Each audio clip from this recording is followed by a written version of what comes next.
আজকের এই বিশ্লেষণের স্বাগতম। চলুন আর কথা না বাড়িয়ে সোজা চলে যাই পূর্ব ইউরোপের এক ঘুটঘুটে অন্ধকার আর কুয়াশাচ্ছন্ন জঙ্গলের গভীরে। এমন এক হাড়হিম করা মিশন যার আড়ালে লুকিয়ে আছে দ্বিতীয় বিশ্বযুদ্ধের এক ভয়াবহ অমানবিক রহস্য। জায়গাটা এতটাই পরিত্যক্ত যে মনে হবে যেন আধুনিক সভ্যতার আলো এখানে কোনো দিন পৌঁছায়নি। আচ্ছা, মূল রহস্যে ঢোকার আগে একটা গা ছমছমে প্রশ্ন নিয়ে ভাবা যাক। হিটলারের কোনো সৈন্য কি আজও বেঁচে থাকতে পারে? শুনলে মনে হবে এ আবার কেমন পাগলের প্রলাপ, তাই না?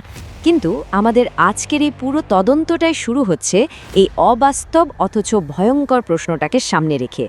পৃথিবীর এই অভিশপ্ত প্রান্তে এমন কিছু একটা আছে যা সাধারণ যুক্তির একেবারে বাইরে। গল্পটা শুরু হচ্ছে ডিসি আর তার একদল দুর্ধর্ষ ভারী অস্ত্রে সজ্জিত মার্সেনারি বা ভাড়াটে সৈন্যকে দিয়ে। জর্ডান নামের এক রহস্যময় বিজ্ঞানী বিপুল অঙ্কের টাকার বিনিময়ে তাদের এই চরম বিপজ্জনক মিশনের জন্য হায়ার করে। তাদের গন্তব্য ওই গহীন জঙ্গল। আশ্চর্যের ব্যাপার হলো মিশনের আসল উদ্দেশ্য কী সেটা ডিসি বা তার দলের কেউই জানে না, কিন্তু টাকার অঙ্কটা এতই বড় ছিল যে তারা কোনো প্রশ্ন ছাড়াই এই অন্ধকারের দিকে পা বাড়ায়। জঙ্গলের গহীনে এগোতে এগোতে তারা এমন একটা জায়গায় এসে পড়ল, দ্বিতীয় বিশ্বযুদ্ধের একটা ক্ষয়ে যাওয়া পরিত্যক্ত বাংকার। যুদ্ধকালীন সময়ে বোমা বর্ষণ থেকে বাঁচার জন্য মাটির নিচেই শেল্টারগুলো তৈরি হতো। আর এখন সেখানে শুধু ছড়িয়ে আছে পুরনো জমাট বাঁধা রক্তের দাগ আর ভাঙাচোরা যন্ত্রপাতি। পরিবেশটা এতটাই অশুভ যে দেখলেই বোঝা যায় এখানে একসময় সাংঘাতিক কিছু ঘটেছিল। ভেতরে ঢোকার পর তদন্তটা আক্ষরিক অর্থেই এক বিভৎস মোড় নিল। একটা বদ্ধ ঘরের দরজা খুলতে তারা দেখল লাশের পাহাড়। হ্যাঁ, একেবারে আক্ষরিক অর্থে পচে যাওয়া বিবস্ত্র অসংখ্য মানুষের মৃতদেহ স্তূপ করে রাখা হয়েছে। এই অমানবিক দৃশ্য দেখেই প্রমাণ হয়ে যায় যে এই কংক্রিটের দেয়ালের ভেতর একসময় চরম পৈশাচিক কোনো কাণ্ড ঘটেছিল। তবে সবচেয়ে অদ্ভুত আর গা ছমছমে ব্যাপার হলো এই লাশের পাহাড়ের ঠিক মাঝখানে তারা একজনকে খুঁজে পেল। লোকটা মৃত নয়, তার শরীরে কোনো নড়াচড়া নেই, সে পুরোপুরি নির্বাক আর অনুভূতিহীন, কিন্তু সে শ্বাস নিচ্ছে। হাজারো লাশের মাঝে যেন এক জ্যান্ত লাশ। এই লোকটাকে আমরা ব্রিদার বলতে পারি। তার এই হঠাৎ উপস্থিতি পুরো দলের মধ্যে একটা চরম বিভ্রান্তি আর চাপা আতঙ্ক তৈরি করে। ঠিক এই চরম রহস্যময় মুহূর্তে জর্ডান অবশেষে মুখ খুলল। সে জানালো সে মূলত একটা বিশাল লোহার মেশিনের খোঁজে এখানে এসেছে। এই জায়গাটা ছিল নাৎসিদের ইনভিনসিবল সোলজার প্রজেক্টের একটা ল্যাবরেটরি। এই অদ্ভুত মেশিনের মাধ্যমে তারা মৃত সৈন্যদের আত্মাকে আটকে রেখে এমন এক বাহিনী তৈরি করতে চেয়েছিল যারা কখনো মরবে না। একে তো অমর, তার উপর অদৃশ্য হয়ে হামলা চালাতে পারে। ভাবা যায়? এখন প্রশ্ন আসতে পারে, জর্ডান কি এখানে স্রেফ ইতিহাস ঘাঁটতে এসেছে? একেবারেই না। এই ভয়ঙ্কর মেশিন আর এর পেছনের প্রযুক্তির বর্তমান বাজার মূল্য শুনলে মাথা ঘুরে যাবে। Billion billion dollar. মানে এই বিপুল অর্থের অন্ধলোভেই জর্ডান মানবতাকে ধ্বংস করতে পারে এমন একটা প্রজেক্ট উদ্ধার করতে এসেছে এবং পুরো দলকে নিশ্চিত মৃত্যুর মুখে ঠেলে দিয়েছে।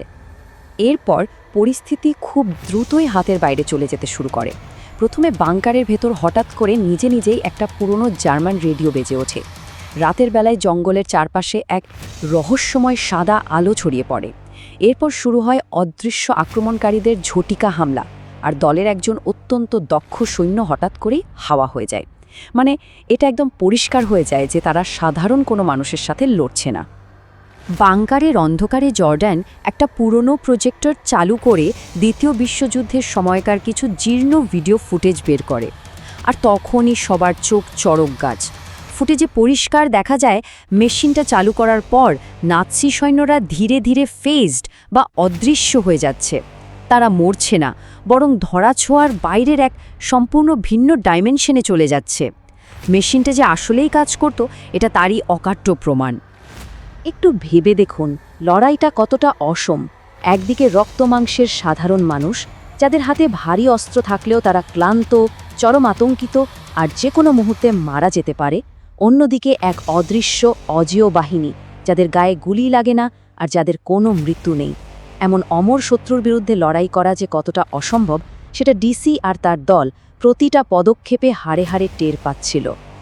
বাংকারের ভেতরের অবস্থা তখন একেবারে ফুটন্ত জলের মতো টকবক করছে। ডিসি যখন বুঝল যে এই মিশন আক্ষরিক অর্থেই আত্মঘাতী, সে তার দল নিয়ে যে কোনো মূল্যে পালাতে চাইল। কিন্তু জর্ডেন ঠিক তখনই তার আসল নিষ্ঠুর রূপটা দেখালো। সে সোজাসুজি ব্ল্যাকমেল করে বসল, তারা যদি মিশন ছেড়ে যায় তবে জর্ডেনের পেছনের শক্তিশালী অর্গানাইজেশন ডিসি আর তার দলের সবার পরিবারকে নির্মমভাবে খুন করবে। ও মানে পালানোর সব রাস্তায় বন্ধ। বাংকারের ভেতরে যখন এই অবস্থা, বাইরে তখন চলছে নারকীয় তাণ্ডব। ওই যে সৈন্যটা হারিয়ে গিয়েছিল, অদৃশ্য সৈন্যরা তাকে ধরে নিয়ে তার উপর পৈশাচিক অত্যাচার চালায়। তার পায়ে মোটা পেরেক ঢুকিয়ে দেওয়া হয় আর একেবারে চোখের মধ্যে সরাসরি গুলি করে মারা হয়। এই বীভৎস ঘটনাটা প্রমাণ করে দিল যে এই অদৃশ্য বাহিনী শুধু অমরই নয়, তারা অকল্পনীয় মাত্রায় নিষ্ঠুর আর প্রতিশোধপরায়ণ। এরপর বাংকারের ভেতরে ঘটে গেল পুরো কাহিনীর সবচেয়ে বড় আর ভয়ঙ্কর চমকটা। জর্ডান যখন প্রজেক্টরে নাৎসি সৈন্যদের লিডারের ছড়ি দেখায়, তখন সবার রক্ত হিম হয়ে যায়। তারা বুঝতে পারে এতক্ষণ যাকে তারা বাঁচিয়ে নিজেদের সাথে সুরক্ষিত রেখেছিল, সেই নিথর ব্রিদারই হলো এই অভিশপ্ত অদৃশ্য বাহিনীর মূল লিডার, যে কিনা এতদিন ধরে এই বাংকারের নিভৃতে অপেক্ষা করছিল। এই ভয়ঙ্কর সত্যিটা জানার পর দলের একজন সৈন্য প্যানিক করে সরাসরি পয়েন্ট ব্ল্যাঙ্ক রেঞ্জ থেকে ব্রিদারের মাথায় গুলি করে বসে। সবাই একটা স্বস্তির নিঃশ্বাস ফেলে, ভাবল যাক, লিডার তো অন্তত মরল।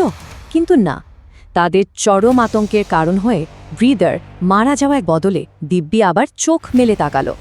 এই অলৌকিক পুনরুত্থান বুঝিয়ে দিল সাধারণ কোনো অস্ত্রে এদের ধ্বংস করা একেবারেই অসম্ভব। প্রতিদিন দলের সদস্য সংখ্যা কমছে, এমন অবস্থায় ডিসি বাঁচার জন্য একটা মরিয়া কৌশল অবলম্বন করল। জর্ডান কোনো মতে ওই ভাঙাচোরা মেশিনটা ঠিক করল, আর ডিসি পাতল এক নিখুঁত ফাঁদ। প্ল্যানটা হলো, 1. অদৃশ্য সৈনিকদের উত্তেজিত করে বাংকারের ভেতর মেশিনের সামনে আনা, 2. মেশিন চালু করে তাদের অসীম শক্তি শুষে নেওয়া, আর 3. তারা যখন বাস্তব জগতে ফিরে দুর্বল হয়ে অজ্ঞান হয়ে পড়বে, ঠিক তখন তাদের চিরতরে শেষ করে দেওয়া। সত্যি বলতে প্ল্যানটা একদম মাখনের মতো কাজ করছিল। মেশিন চালু হতেই অদৃশ্য সৈন্যরা অতি প্রাকৃত শক্তি হারিয়ে এক এক করে বেহুশ হয়ে মাটিতে লুটিয়ে পড়তে শুরু করে। মনে হচ্ছিল এই বুঝি তারা জিতে গেল, কিন্তু হঠাৎ করেই বাংকারে একটা তীব্র শর্ট সার্কিট হলো আর মেশিনটা সম্পূর্ণ নষ্ট হয়ে গেল। মুহূর্তের এই একটা দুর্ঘটনা তাদের আবার সেই নিশ্চিত মৃত্যুর মুখে ঠেলে দিল। মেশিন নষ্ট হওয়ার সাথে সাথেই সেই অজেয় সৈন্যরা আবার তাদের পূর্ণ শক্তি নিয়ে জেগে উঠল। এরপর শুরু হলো এক ভয়াবহ হত্যাযজ্ঞ। ক্লান্ত মার্সেনারিদের আর কোনো সুযোগই ছিল না। ব্রিদারের নীরব নির্দেশে অদৃশ্য সৈন্যরা অত্যন্ত নির্মমভাবে ডিসির দলের বাকি সদস্যদের একে একে শেষ করে দেয়। এবার ওই রক্তস্নাত ধ্বংসস্তূপের মধ্যে আটকা পড়ল শুধু ডিসি আর জর্ডান। একেবারে কোণঠাসা অবস্থা। মারাত্মক আহত অবস্থায় জর্ডান নিজেকে বাঁচানোর জন্য একটা অন্ধকার চিমনি মেয়ে পালানোর মরিয়া চেষ্টা করে, কিন্তু সে টেরই পায়নি যে সে আসলে সোজা মৃত্যুর মুখেই হেঁটে যাচ্ছে। চিমনির ওপরে পৌঁছাতেই সে দেখে খোদ ব্রিদার তার জন্য নিশ্চলভাবে অপেক্ষা করছে। এরপর শুধু একটা গুলির শব্দ। জর্ডানের অন্ধ লোভের এক মর্মান্তিক সমাপ্তি ঘটল সেখানেই। জর্ডানের গল্প শেষ হলেও অভিজ্ঞ যোদ্ধার ডিসি কিন্তু সহজে হাল ছাড়ার পাত্র নয়। সে তার শরীরের শেষ রক্তবিন্দু দিয়ে ওই অজেয় বাহিনীর বিরুদ্ধে লড়াই চালিয়ে যায়। এক সময় সে মারাত্মকভাবে আহত হয়ে মাটিতে লুটিয়ে পড়ে। তবে ভাগ্যক্রমে ঠিক সেই চরম মুহূর্তেই একটা ব্যাকআপ টিম সেখানে এসে পৌঁছায় এবং এই ভয়াবহ হত্যাযজ্ঞের মাঝখান থেকে মুমূর্ষু ডিসিকে কোনো মতে উদ্ধার করে নিয়ে যায়। ডিসি হয়তো কোনো মতে প্রাণে বেঁচে ফিরেছে, কিন্তু এটা আমাদের জন্য এক হাড়হিম করা চিন্তার খোরাক রেখে যায়। একজন সৈনিকের ডিউটি যদি সত্যিই চিরন্তন হয়, তবে যারা যুগ যুগ ধরে এই অভিশপ্ত জঙ্গলে ঘুরে বেড়াচ্ছে, তাদের শেষ পরিণতি কি? মৃত্যুর সীমানা পেরিয়েও এই অদৃশ্য অজেয় সৈনিকরা ছায়ার অন্ধকারে আজও তাদের অনন্তকালীন ডিউটি পালন করে চলেছে। মানব ইতিহাসের এই অন্ধকার অধ্যায় আজও অমীমাংসিত। আজকের বিশ্লেষণ এখানেই শেষ করছি। আবারও দেখা হবে নতুন কোনো অজানা তথ্যের সাথে।